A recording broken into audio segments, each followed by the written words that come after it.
who needs no introduction. It's true. Morning.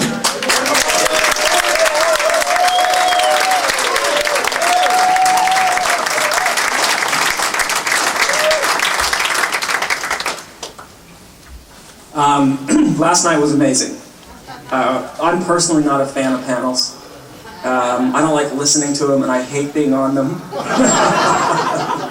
If you give a talk, you can control what you want to do, right? In a panel, it's a crapshoot. You don't know how it's going to go. But to have that room that packed, so many people, and that there was that much enthusiasm to continue to talk about pricing carbon, and really importantly, that there was someone from the California Republican Party, there was someone there from R Street, that Paul Nahey, who's a Republican business owner, excuse me?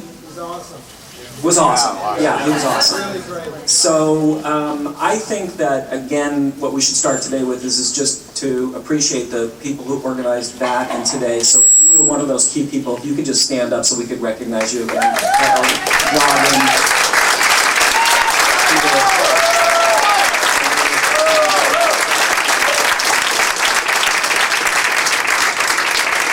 Just amazing, huh?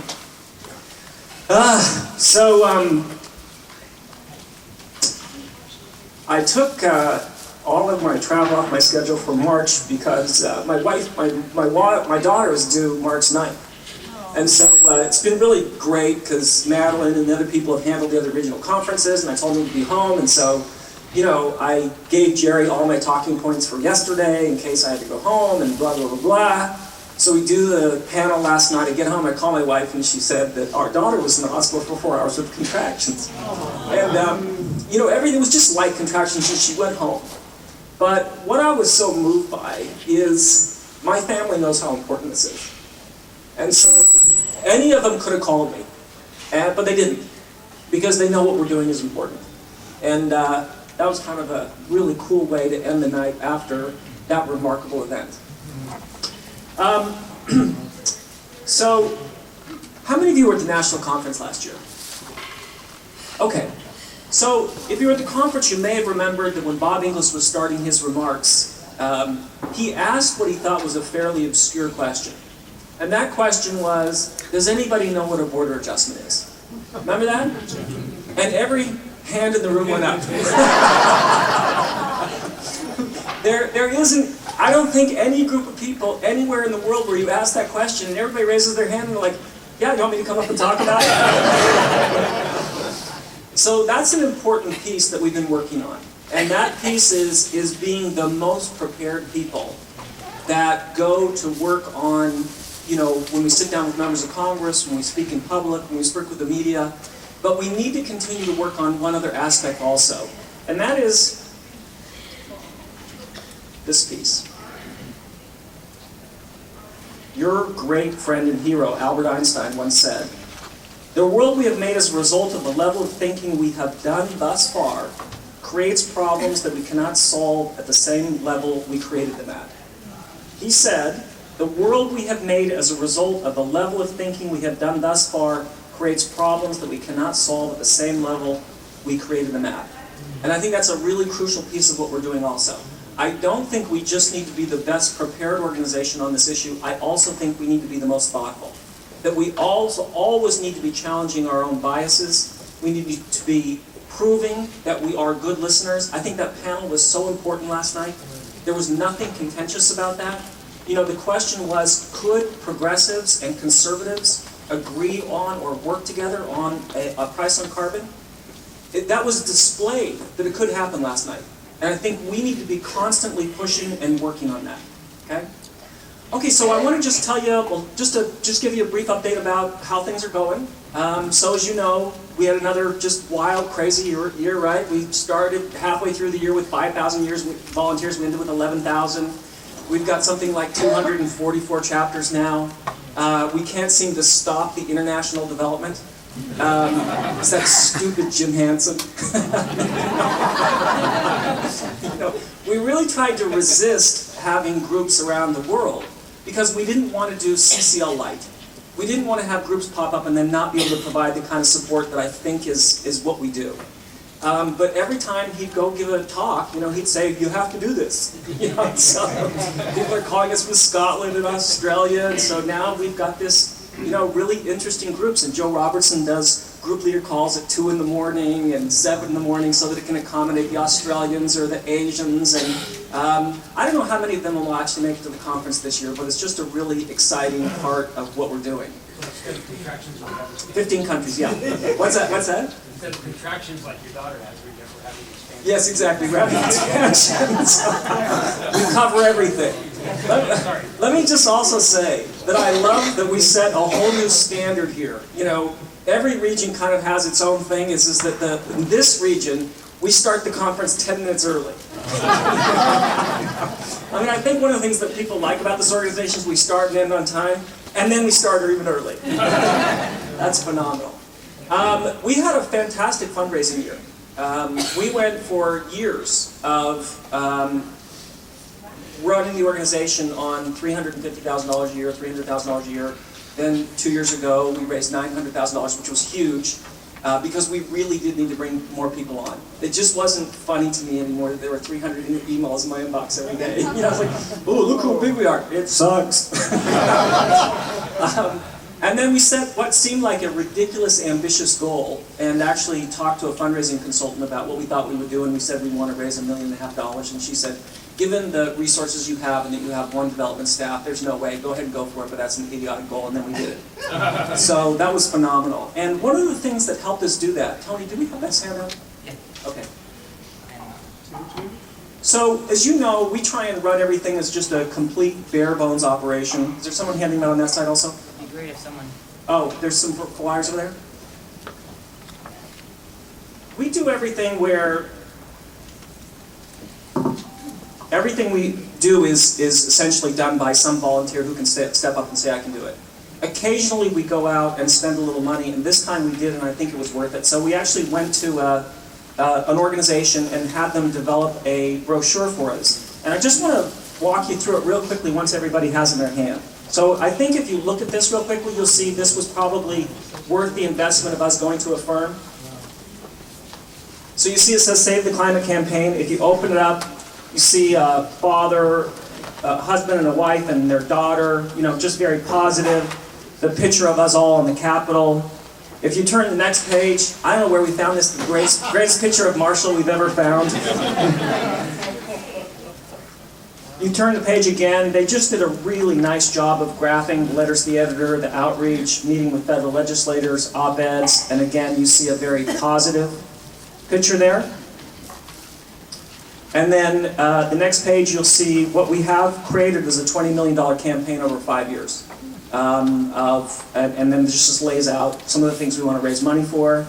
And then the last page, this is my favorite. So first of all, I think the advisory board is phenomenal, and the only talking points my staff gave me for last night is make sure in every sentence that you say that you include that George Schultz is on our board.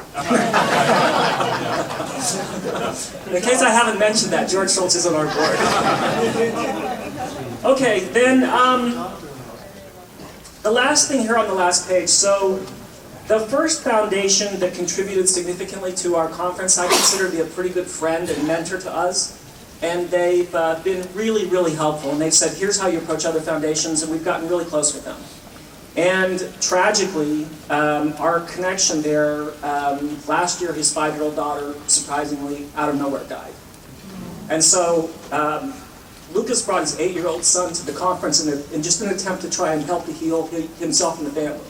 So he brings his 8-year-old son to the conference, and his 8-year-old son says at the end of the conference, "What's not to get? You make the polluters pay more, and then you give the money to the people who pay the bill." The wisdom of an 8-year-old, right? Yes. So at any rate, I will not be offended if you give this to rich people. If you know people who can contribute significantly, I'm more than happy to have you give this to them. Or if you just keep it for yourself, I'm cool with that too. Okay?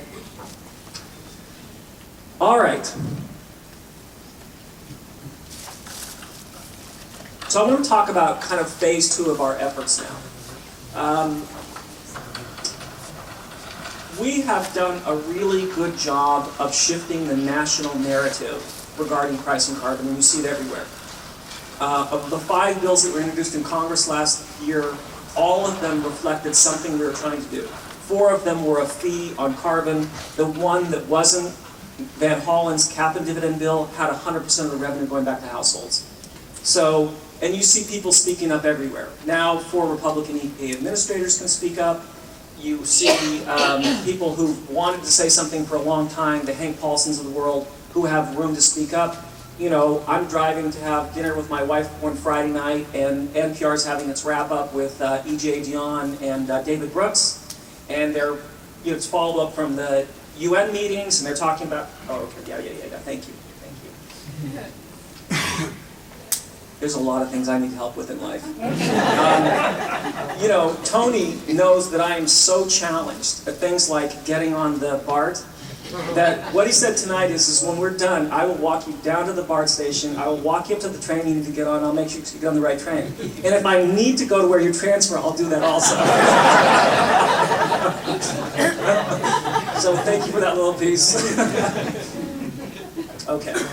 So at any rate, you know, listening to Friday night, and they're following the UN and how there need to be more on climate, and David Brooks says, well, the only thing that makes sense really is a carbon tax, but that could never happen. And E.J. Dionne says, as long as you design it the right way, it can. And that's the way where you give all the money back to households. So,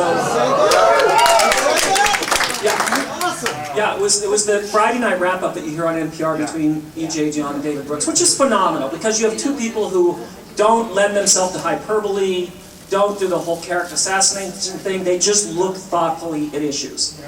So, what's that? No, that was probably 3 or 4 months ago. Yeah. NPR not news hour. And yeah, right, just the regular NPR. How come David Brooks is not on our board? Yeah. Because you haven't asked him yet. Because you haven't called him yet. Hello. I have some other problems with you, Robin, but I'll start there. This is an area that I'm really pissed off at you about. I have 3 or 4 other, but I'll save them for the break. Okay, so what's phase 2 of this? Phase 2 is... See, I told you I need help. Does that work now? Now does it work? No. Robin's out here. Don't mess with Damn you, Robin. Robin. Okay, so here's phase 2. We now need to, in addition to working on the across-the-board narrative, that a fee on carbon with all the money going back to households is going to work, and not only going to work, it's going to be economically stimulative. You know, I want to make sure that everybody heard one of the things that I said last night about REMI. You know, people have said we should get REMI peer review. And we've worked with economists on this, and they say it's just not the kind of thing that economic journals will publish. And so we have been working with Scott Nystrom to extract a couple of things that are unique to REMI methodology and try and get it published as a shorter paper. That may or may not happen, and I don't think it's necessarily relevant. Here's what I think is way more relevant. We went to McKinsey. Most people consider McKinsey to be the single most reputable consulting organization in the world. And we said, can you do a report similar to REMI that would either validate what they say or challenge some of the conclusions? And they said, yeah, we can, but we use REMI. So if we want to give McKinsey $100,000, they'll give us a report back, the same report, and it'll say McKinsey across the top. So I think we've done a case, and certainly REMI's helped us a lot with that we have made the case that this is policy that's good across the board, not just for the air, and not just for reducing CO2, but also good for the economy. What we need to do now is create that narrative for every single member of Congress. So what I'm asking is, every time you write a letter to the editor, or an op-ed, or you meet with a member of Congress, or that you speak in public, you talk about why your particular member could support this. So let's take Rand Paul. Rand Paul, libertarian senator from Kentucky. Our proposal was a libertarian proposal. It's really what it is. It says, correct an existing market failure and let the market go to work. So if we can just add in at least a phrase every single time we write about our particular member. I mean, there's a lot of easy ones. Everybody's for jobs, right? Of course, Nancy Pelosi would be for this because Nancy Pelosi's always been for creating jobs. And you can't just make stuff up. But I think you could take someone like Barbara Boxer, and because she's not running for re-election again, and make a case about why Barbara Boxer could be for revenue neutrality now because she's not beholden to any interests on the left that she had to deal with before. So I don't think you can just make stuff up. But I think you can look at them, their record, what they say, what they've done, and begin to make the case member by member by member. So what I'm asking is not for a big shift in what we're doing, but simply an add-on. And that is every time you send something to get published, or when you're speaking, that we add in, and that's why this particular person in particular could support our proposal. Okay. I think that's pretty straightforward and simple. All right, then I just have a couple of quotes that I want to read to you, and then I'm going to turn it over to the group leaders up here, which is really where CCL is run from. One is, we talk a lot about going outside of your comfort zone, and that's where the magic happens. I want to read you something from Rainer Maria Rilke that he wrote in 1899, and he was very familiar with getting outside of his comfort zone. He was so certain that he couldn't do what he was supposed to provide without being uncomfortable, that when he got too comfortable, he would move to another country where he didn't know the language, where he didn't know people, where he didn't know the customs, because he believed that he had to stay on edge to do what he particularly wanted to do. So here's what he said. Again and again, I'm saying this because this to me speaks of you. Again and again, someone in the crowd wakes up.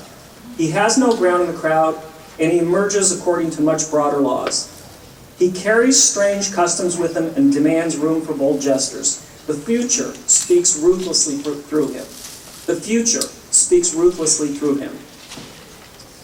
And this is from Max Weber, something he wrote called Politics as a Vocation. And again, this to me definitely says who you are, in my view. Now, don't be offended by the title. The title is called Windbags.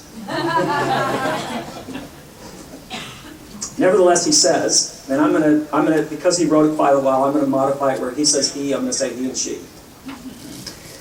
I'm under the impression that 9 out of 10 cases. Go one direction. I'm under the impression that in 9 out of 10 cases, I deal with windbags who do not fully realize what they take upon themselves, but who intoxicate themselves with romantic sensations. From a human point of view, this is not very interesting to me, nor does it move me profoundly. However, it is immensely moving to me when a mature man or woman, no matter whether old or young in years, is aware of the responsibility for the consequences of his or her conduct and really feels such a responsibility with heart and soul.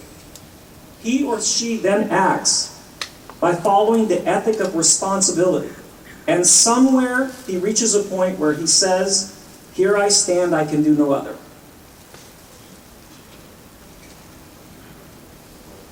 That is something genuinely human and moving. And every one of us who is not spiritually dead must realize the possibility of finding himself at some point in that position. To me, if I think about you all the time, that's exactly what I think. People who say, "Here I stand, I can do no other."